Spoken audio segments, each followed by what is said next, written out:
देखो बच्चों ध्यान दीजिएगा, आज का हमारा चैप्टर है सबसे इम्पॉर्टेंट, जीवों में श्वसन। प्रत्येक जीवधारी को यह क्रिया करनी होती है। भाई हम जीवित हैं, इससे सिद्ध हो रहा है कि हम कुछ तो ऐसा ले रहे हैं वायुमंडल से जो हमको जीवन दे रहा हो। अब आप सोचो, मुंह पे हाथ रख लें, रख दें कपड़ा, तो हमको लगता है ये कौन चीज़ कम हो गई है, हमें सांस नहीं मिल पा रही है। तो जीवों में श्वसन की अहम भूमिका होती है। प्रत्येक जीवधारी वायुमंडल से क्या करता है, O2 को लेता है और CO2 को निकालता है। इसके अलावा भी श्वसन की जो भूमिका होती है वो और क्रियाओं में होती है। जैसे हमने ऑक्सीजन ली तो इसका यही मतलब नहीं कि हम बस श्वसन क्रिया ही करते हैं। श्वसन क्रिया से होता क्या क्या है ये हमको सीखना है। देखो हमने बच्चों एक बात और सुन लिया करो, ये जो लिख देते हैं यहाँ पे है इंतजाम, ये इसलिए लिखा होता है कि आप इसको लिख सकें, आराम से दोबारा देखने के लिए आसानी रहती है। उतार लिया करो। क्या चैप्टर का नाम है, जीवों में श्वसन। श्वसन क्या होता है, वह प्रक्रम जिसमें भोजन के ऑक्सीकरण में O2 की आवश्यकता होती। भैया हमने भोजन लिया, सब खाया पिया, तो उसका दहन कैसे होगा, उसके दहन में भी O2 की आवश्यकता होती।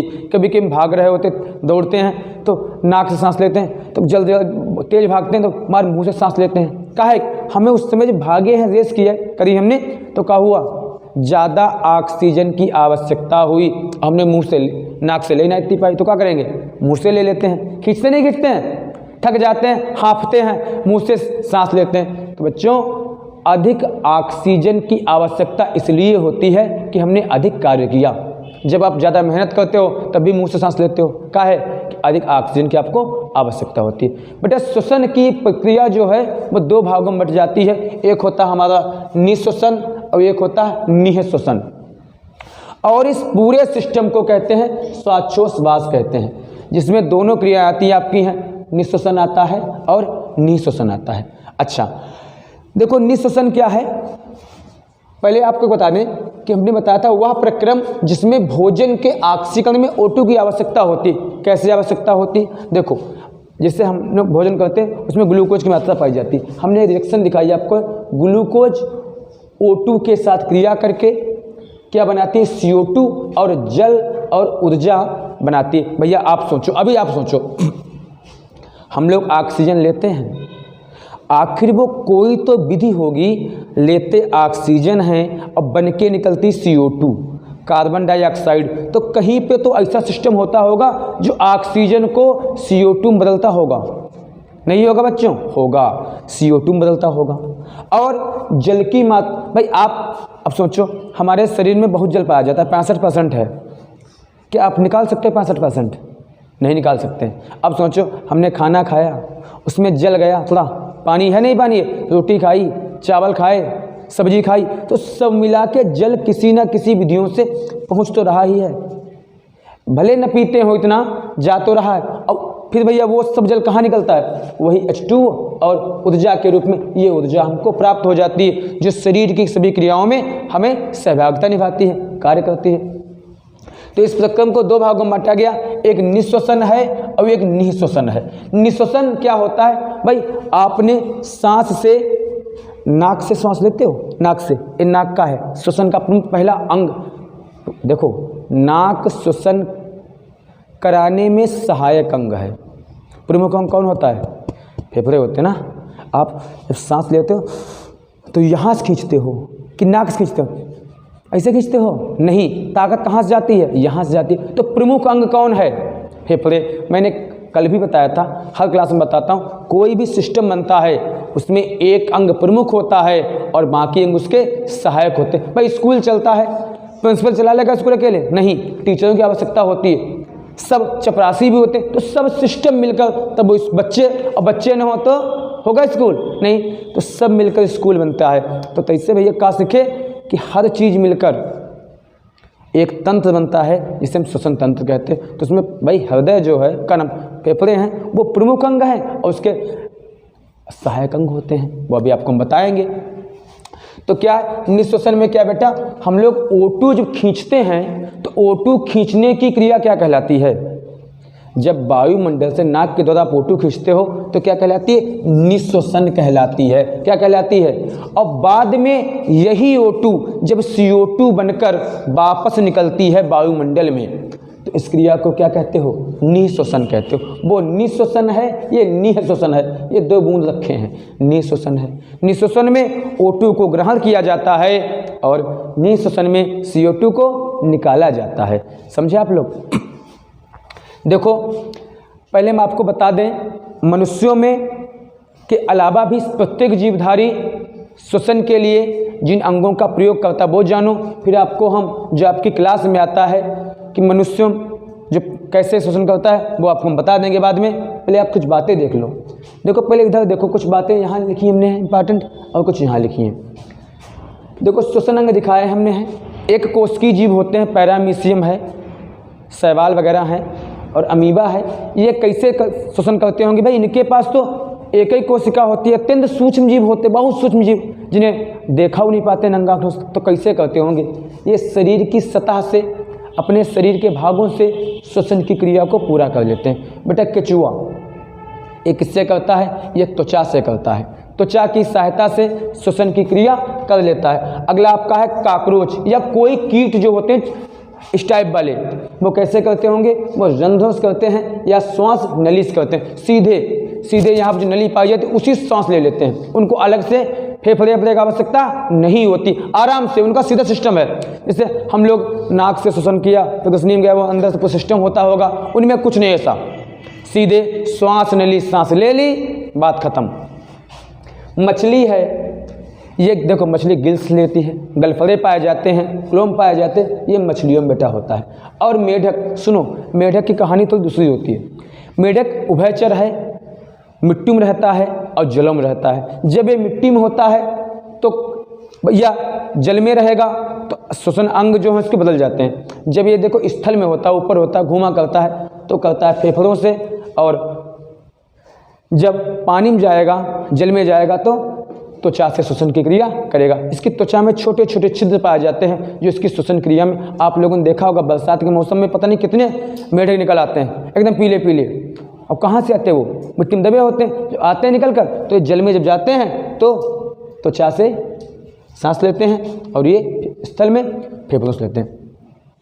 यहाँ आपको हम बता दें कुछ पॉइंट, फिर आपको अंग तक ले चलेंगे।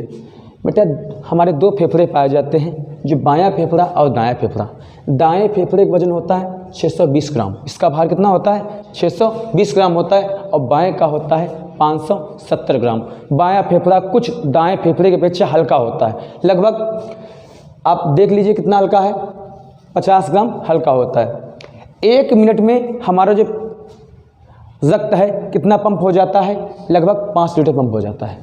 किससे? फेफड़ों से। भाई हृदय देता है फेफड़ों को शुद्ध करो, O2 मिलाओ, O2 मिलाओ, और O2 मिला के दे देता, ले जाओ भाई ले जाओ।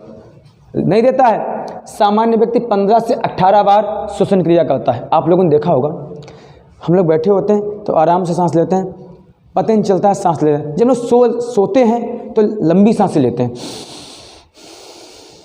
एक सांस लेने में काफ़ी समय। कभी रात में देखो सो तो सांस पूरी खींचेगी और फिर पूरी आएगी। जब बच्चा सोता है तो जल्दी जल्दी सांस लेता है, ऐसा करता नहीं करता। तो बच्चों की श्वसन दर और हम लोगों की श्वसन दर अलग होती है। तो बच्चा छोटा ये जल्दी सांस लेता है तो 25 से 28 बार ले लेता है, और हम लोग लेते हैं 15 से 18 बार लेते हैं। मेहनत करता, कोई मान लिया काम कर रहे हैं, थके हम लोग हैं, थकने वाला काम कर रहे हैं तो हम अधिक सांस लेंगे। क्यों? अधिक, भाई अधिक मेहनत किया तो अधिक ऊर्जा की आवश्यकता होगी, तो अधिक श्वसन क्रिया भी तो आप करेंगे। तो लगभग 28 से 30 बार श्वसन क्रिया करता है।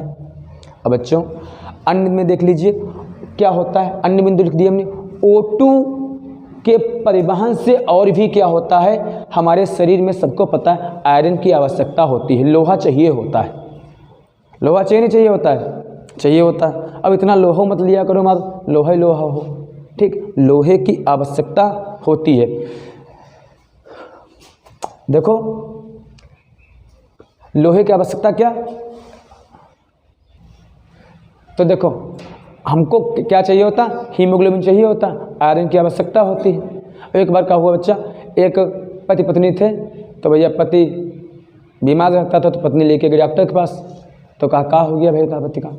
तो डॉक्टर ने कहा देखो इनको समस्या ये है कि इनको आयरन की कमी हो गई है, हीमोग्लोबिन की। अब आप भैया इनको ऐसी चीज़ खवाओ जिसमें मिला करे आयरन हीमोग्लोबिन। कहा ठीक ठीक ठीक। तो कब क्या खवाएं? तो कहा इनको पालक वगैरह खवाओ। वो लेके उसको आई। अब आई सुबह पालक शाम पालक, रोज़ पालक ही पालक खवाए। 1 महीना हो गया पालक खवाते हुए। तो पति ने पूछा कहा देखो आज समझा रहे हैं या फिर शाम को आएंगे, कुछ अच्छा बनाना। कहा ठीक ठीक ठीक। जब वो आया शाम को देखा हटा ढक्कन, फिर से पालक। उसने बुलाया पत्नी को, सुनो अब का हमारे सरिया निकले अंदर से लोहे की, तब पालक खवाना बंद करो। कितना लोहा चाहती हो? तो इतना आयरन की आवश्यकता भी नहीं है जो आप लोग चाहते हो। आयरन होना चाहिए न कि दिखे कि भाई लोहा, आदमी लोहे को हो जाए पूरा जो लोहा घूम रहा है। तो आयरन चाहिए है, बहुत नहीं चाहिए होता। तो क्या करता है फेरस जो है O2 जो हम क्या करता है O2 जो है परिवहन से फेरस जो मतलब लोहा पाया जाता है इसको परिवर्तित नहीं होने देता है, बल्कि हमारे शरीर में जो आयरन पाया जाता है उसको बनाए रखता है। अच्छा CO2 क्या करता है? CO2 जो हम निकालते हैं तो क्या होता है भाई CO2 निकाला तो ये किस काम में आ रहा है? ये आ रहा है बेटा शरीर में प्लाज्मा को बनाने के काम में आ रहा है। प्लाज्मा का होता है एक लसलसा पदार्थ होता है। ठीक, अब बच्चों आगे चित्र बनाकर अभी आपको समझाते हैं इसके बारे में। देखो अब सीखेंगे जीवों में श्वसन का जो प्रमुख अंग होता है क्या क्या होते हैं। देखो ये सुनो आप लोग ध्यान से। आप देखो हम ही लोग हैं, हम ही श्वसन करना। तो अपने आप पे सोचो, काहे चित्र चक्कर पढ़े हो? पेपर में चित्र चक्कर ना पढ़ना, अपना सोच लेना, याद हो जाएगा। भाई आपने सबसे पहले क्या किया? श्वसन क्रिया की। तो सबसे पहला अंग आपका कौन सा है? नाक से किसी चीज़ खींचते हो? नाक सिर्फ भाई सुगंध के लिए नहीं लगी है कि भगवान ने बना दी कि सुगंध लिया करो या गंध से दूर भगो। इसके और भी काम हैं। ये सबसे पहला काम क्या करती है? ऑक्सीजन को खींचती है। तो सबसे पहले कौन आया भैया? नासाद्वार आया। अब नासाद्वार में 2 छिद्र हैं या नहीं है? देखो 2 हैं। अंदर गए हैं बेटा, खूब घुमा। अच्छा अंदर गए तो ये क्या सोचो सीधे ऐसे चले गए होंगे यहाँ मस्तिष्क में? नहीं, बल्कि घुमाव द्वार होंगे, घूमते हुए वायु छनते हुए जाएगी। ठीक आराम से। फिर क्या होता भाई इसमें नाक में जब प्रवेश किया तो अगला भाग जो आएगा वो क्या आएगा? नासा गुहा। ये 2 देखो ध्यान से देखो, गुफाएं मालूम हो रही हैं। जिससे वायु के लिए गुफाएं तो हैं, अंदर घुसी वायु मतलब गुफा में प्रवेश कर रही है। ऐसा लगता है गुफा, क्योंकि भाई अंदर का प्रकाश तो दिख नहीं रहा कि अंदर क्या है। तो पूरा वायु आया और एक गुफाओं में घुस गया, प्रवेश कर गया। तो इसे कहते हैं नासा गुहा। इसी में बेटा छोटे छोटे बाल पाए जाते हैं। क्या पाए जाते हैं? बाल। और बालों पे एक पदार्थ लगा होता है चपचपा, जो काहे को होता है? म्यूकस होता है। ये क्या करता है? धूल वूल जिसे जाती है ठीक तो उसको रोक लेता है और उसको आगे नहीं जाने देता। और कभी कभी हमको जुखाम हो जाता तो ज़्यादा बढ़ जाता है, माल निकाला कहते नहीं खा खा खा खा। अब कभी कभी नाक सूखी हो जाती है। ठीक कहते तो श्वसन क्रिया रात में कभी कोई नाक सूखी हो तो आपकी श्वसन क्रिया अवरोधक हो जाती है, तो ये हो जाता है। अब बेटा इसमें क्या होता है? कहाँ से आता है ये चिपचिपा पदार्थ? स्लेम ग्रंथियाँ पाई जाती हैं जो चिपचिपा पदार्थ दे देता है और हमारे नासा मार्ग को आराम से सुगमता से प्रवेश कराता है। भाई चिकना मार्ग होगा, आराम से गैस आदान प्रदान होती रहेगी। अब यहाँ से बात आगे निकल गई। अब भैया वायु अंदर प्रवेश करेगी तो कहाँ आएगी? यहाँ पे आएगी, कंठ ग्रसनी यहाँ पे आएगी। ये देखो लगा होता है। इससे क्या कहते हैं? अरे सीधी बात में कंठ कहो।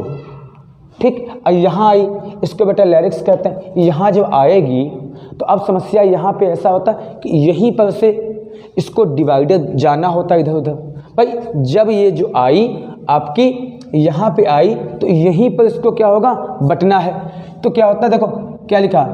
एपिग्लोटिस यहाँ पर लगा होता है। एक ऐसा ढक्कन दाव, भाई एक ढक्कन टाइप का लगा होता है ऐसा, कहा कि यहीं से देखो हम लोग भोजन लेते हैं। भाई देखो यहाँ से ऑक्सीजन गई तो यहाँ तक आएगी नीचे तक, और यहीं से हमने खाना इसे खाया वो भी यहाँ तक आएगा। अब समस्या ये है कि धोखे से अगर हमारा भोजन ग्रास नली की जगह ग्रसनी में चला गया तो अब एक मच्छर खा लेते तो माल खांसते और करते घूमते। और सोचो अगर पूरा चला जाएगा खाना वाना तो समस्या हो जाएगी। तो जब भोजन करते हैं तो ढक्कन इधर का उधर हो जाता है, आराम से हो जाता है। ये नहीं कि सोचते बैठ के कैसे ढक्कन जाए इधर, वो इसका सिस्टम बकाल होता है, चला जाता है। और श्वसन क्रिया करते हैं तो फिर हट जाता है। अब आप सोचो एक बात, हम लोग इसे जा रहे होते हैं, श्वसन क्रिया करते हैं मस्ती में, कभी कभी क्या होता है मच्छर खा जाते हैं, आओ करते हैं, तो क्या होता है श्वसन क्रिया के दौरान हमें भूल जाते हैं कि मच्छर जाना कहाँ है और जल्दबाजी में चला कहाँ जाता है। ना भाई जाना, अगर वो भाई ग्रसनी में चला गया समस्या होगी, अब ग्रास नली में इतना बड़ा कौर खा जाते हैं, रोटी खा जाते हैं, तो उसमें कहा चला जाए कोई टेंशन नहीं, और चला जाता है वहाँ तो समस्या हो जाती। तो इसलिए आगे की क्या, ये ढक्कन जो लगा होता है ये इधर उधर होता रहता है। आगे भैया, अब इसके आगे यहाँ पे जब आते हैं यहाँ तक का जो भाग है ये पूरी श्वास नली है। एक छल्ले टाइप की ऐसी स्ट्रक्चर संरचना होती है। ये क्या करती है बेटा, इसको छल्ला इसलिए इससे बने इसमें होते हैं क्योंकि ये पूरी नली को चपकने नहीं देती। कभी कभी ये चपक जाती है भाई, बलगम अलगम ज़्यादा बनता है। लोगों के कोरोना काल में क्या होता था भैया, खूब बलगम बनता, जुकाम होता था तो ये फंस जाता था जाकर, तो श्वसन क्रिया नहीं सही हो पाती थी। हम लोग कभी कभी नाक फंस जाती रात में तो खड़ खड़ की आवाज़ आया करती है, आती नहीं आती, तो ये सब इसी से आती है। तो क्या छल्लेदार आकृति होती है जो श्वसनियों को आपस में चिपकने नहीं देती, रोके रहती है, ऐसे ऐसे रुकी रहो, ये सब करती रहती है। अब इसका अगला भाग होता है फेफड़े, से लंग्स कहते हैं। ये क्या होते हैं, इसमें महीन महीन छिद्र पाए जाते हैं, यहाँ सब एक इधर है, और वो क्या करते हैं, आराम से गैसों का आदान प्रदान में हमारी सहायता करते हैं। तो बच्चों हमने आपको पूरा समझा दिया, चित्र की कहीं आवश्यकता नहीं है, आराम से सीखो, यहाँ चलो और नीचे तक चलते हुए चले आओ, ठीक है। धन्यवाद।